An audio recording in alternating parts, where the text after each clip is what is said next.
talk about defensive driving and how you can be at fault for an accident even when you're not legally at fault for an accident.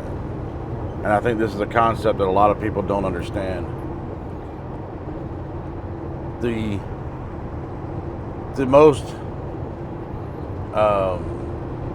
smartest decision, the smartest move, or the most optimal move is to avoid an accident at all costs, no matter what. Because, yeah, you might get paid out in an accident, but you also might die. That's number one. I mean, those are the extremes. But also, even if you do get paid out in an accident, whatever, you still have the expense of, the car being, out in a shop or whatever, your vehicle. You might not have to pay, for anything, but you're going to pay for something. You're not going to get compensated for everything. You're not going to get compensated for the time that you lost doing whatever you were doing while you're driving that day. May not mean, times that you might have to be dealing with going to the doctors and whatnot instead of going to work that you might not be getting paid for, other things like that. Especially like for me right now. I've had people back into my stuff and I've had to have the truck fixed and whatnot. You know what? They don't pay me for any of the lost revenues that I can't make. The money that I didn't make when my truck was down in the shop. So you've got to understand that even if you get paid out by the insurance companies and everything is you're made somewhat whole, you'll never be made fully whole, especially if you were injured. A little bit of money after being injured is not necessarily, it's not necessarily a good, it doesn't fix it. It doesn't change the fact that you're injured. You may be injured, irrevocably. It's hard to say that word. You may be injured for life. This might be a lifelong injury that you suffer. So, and what I'm talking about is you can put yourself in a position where you may get into an accident and it's not your fault. Somebody else did something dumb, but you're still paying the price for it. It's still your fault because you put yourself in that position. You can't avoid everything. Like if this guy decided to pull over on me right now and hit me, I can't avoid that. That's not something that you could avoid. But you see these people up ahead, they're all riding in this pack. And I've talked about this before in other videos where you can see people riding in packs. And these people are all riding in a pack. They're bumper to bumper, door to door, like some kind of NASCAR race. And all it takes is one dummy to do one dumb thing, and several of these vehicles are going to have an accident. So don't ride like that. Stay away from the packs as much as you can. You can't always, because these motherfuckers are going slower than me right now. I'm going to catch up to them. I'm only doing 60. And then I'm still going to catch up to them, mainly because of that car hauler that just got on the interstate. But see, this is another thing. I subscribe to the Smith system of defensive driving. And a lot of people might not have heard that. I've talked about it a little bit in other videos, like my motorcycle videos I've done. But Smith system is a really good defensive driving tool, and every truck driver has been taught this. Well, I wouldn't say everyone, because I don't know what the hell these dummies, today have been taught.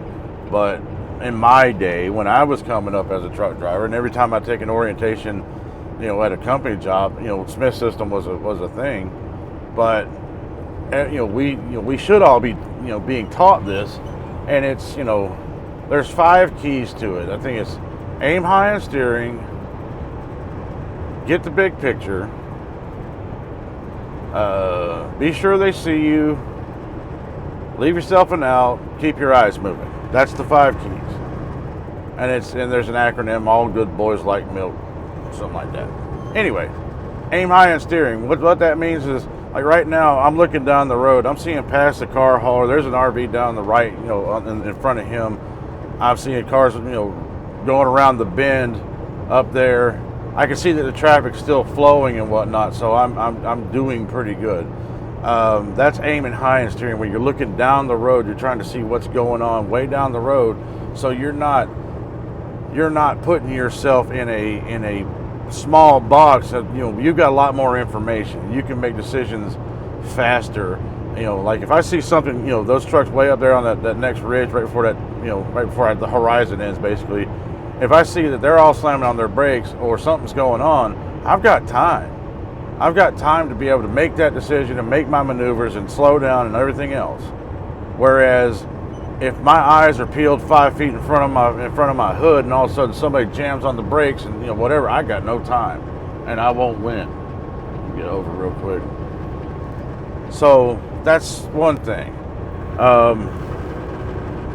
Get the big picture. That's part of aiming high and steering, getting the big picture. I mean, it's like, I'm seeing all that stuff. I'm seeing this thing over on this tractor on the side of the road. I'm seeing the substation on the left. I'm seeing traffic coming the other way.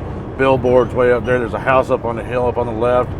I'm seeing all this stuff. I'm and that's another thing, keeping your eyes moving. You're looking, you're scanning your mirrors, you're looking, and that's, all these things are linked together. They make sense. Like, you keep your eyes moving, you keep checking your mirrors. You should never be moving over or changing lanes blindly. You should always know who's by you and who's not by you. Like, I'm seeing a blue car coming up next to me right now on my left. He's going to be past me. Once he's past me, I know that there's nobody else there. There hasn't been, but I'm still looking, constantly in my mirror to see who else is jumping over, so that there's no surprises. That's the thing, is that if you're driving, if you're practicing these keys and whatnot, and you're being conservative in your driving, there won't be any surprises.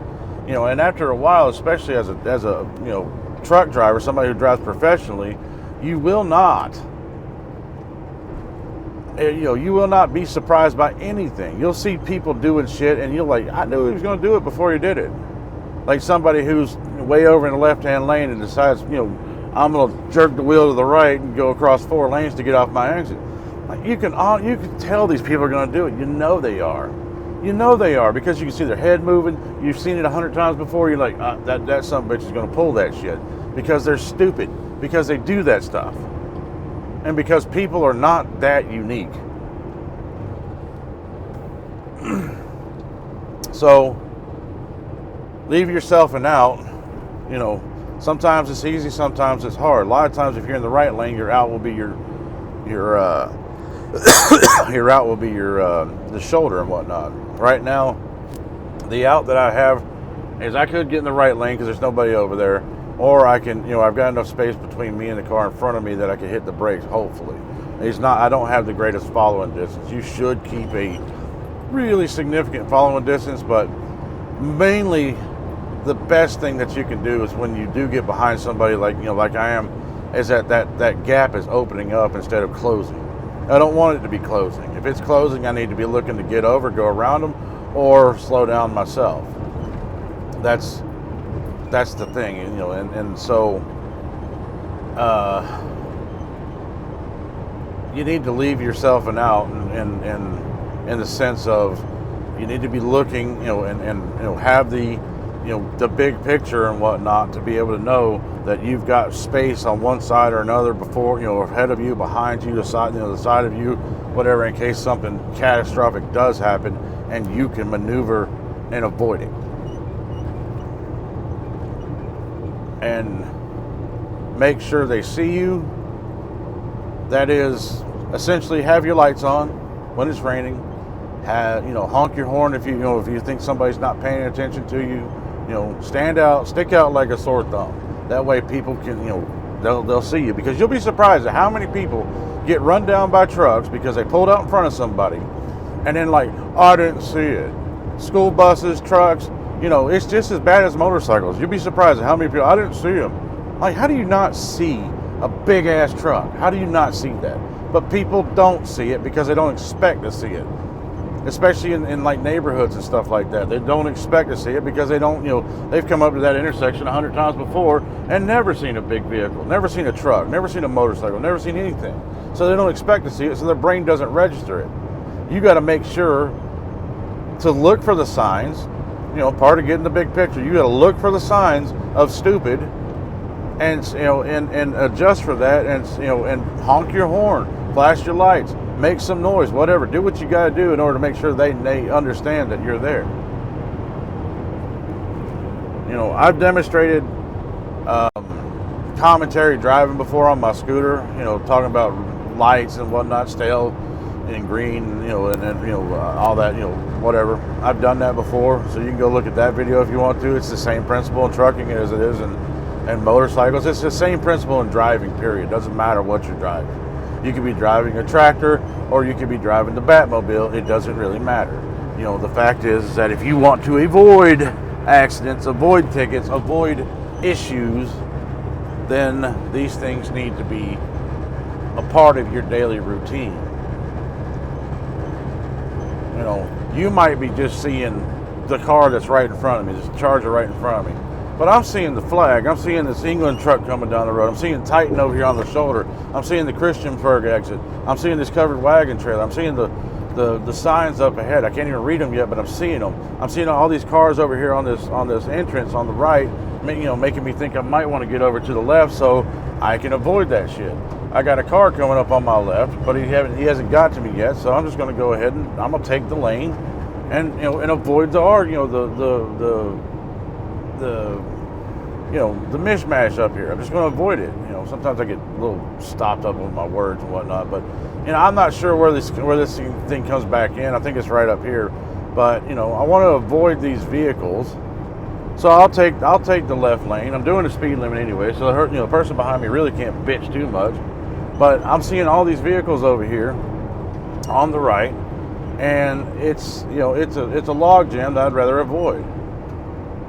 So that's why I did what I did. I might have could have waited a little longer, but if I had waited a little longer, and this is sometimes you got to do these things that might seem inexplicable to some people, and this guy might flip me off, get mad at me or whatever, but sometimes you got to go ahead and take the lane when you can, because if you wait, you might get hung out to dry. And if I had waited till I got right here, I might not have been able to get over, and and then I would have had to deal with all these people coming on. So it's a lot of experience that teaches you that, but at the same time, the Smith system is a great teacher for inexperienced people to learn the basics of defensive driving, so you can try to possibly avoid an accident. It's not necessarily that, it's not guaranteed that you're always going to avoid an accident. Things happen, but it helps you. It gives you some better tools and better options and whatnot. I mean, it gives you, the basic tools that you need to be able to function properly in traffic and not make yourself a nuisance or get caught up in somebody else making themselves a nuisance. That's the biggest thing, is you got to worry about other people more than you got to worry about yourself. And I cannot get over, because every time I'm slowing down to try to get over, and everybody behind me keeps jumping to the right. And this is a paradigm or a paradox that you get into, where it's like, do you do something stupid and assholey, or do you just let people pass you on the right over and over and over again? Because I got about 100 vehicles behind me right now that want to get around me because I'm going slower than everybody else. But the reason I'm going slower is because there's a damn log jam up here, and it's just going to get worse, and I don't want to be involved in it. I want to stay away from it. So that's what I'm doing, staying away from it. But everybody else wants to run up on it.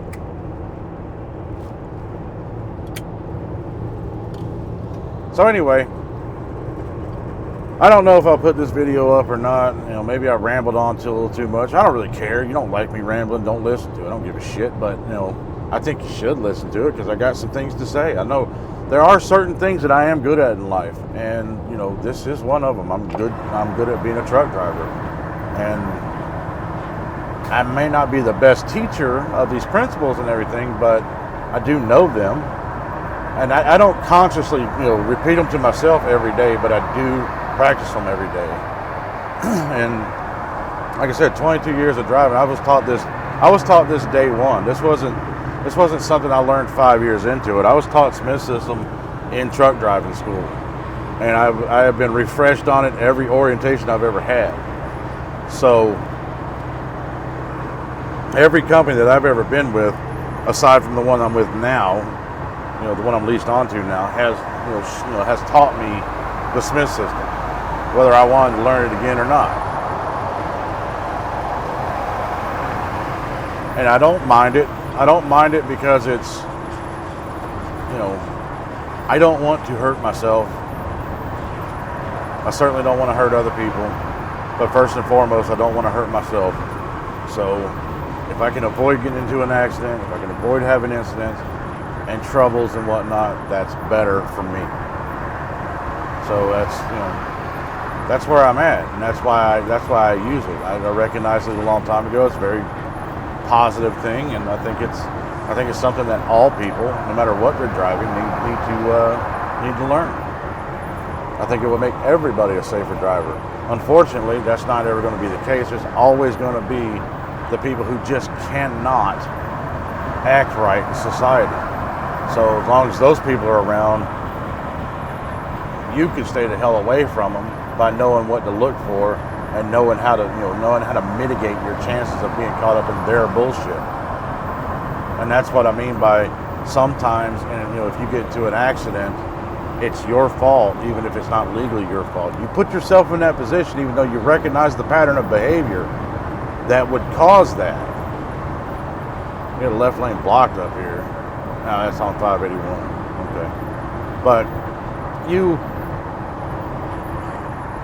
put yourself in that position, even though you recognize the pattern of behavior, you know what kind of people, what things people do, you can see what's going on, and yet you were oblivious, or you were just so out of your mind that you decided that you're going to put your hood right up on somebody else's bumper and do what they do. And I'm not joking, I have literally seen one person run off the road and hit something, and the person right behind them followed them right into their doom. And I don't know whatever happened to those people. I hope they lived, but dude ran off the road, hit something, and the guy right behind him was so focused on his bumper that he did exactly what that guy was doing and went right into it with him. And ended up having a 2-car vehicle, crash that just crashed into I forget what it was that they crashed into, some kind of crap on the side of the road. It's like in a construction zone. But that happened in front of me. It's a long time before I had cameras and stuff. But it's just ridiculous the way people are. You get behind somebody else like that, you're fixated on their back bumper. It's monkey see, monkey do, and you're just going to drive right into them.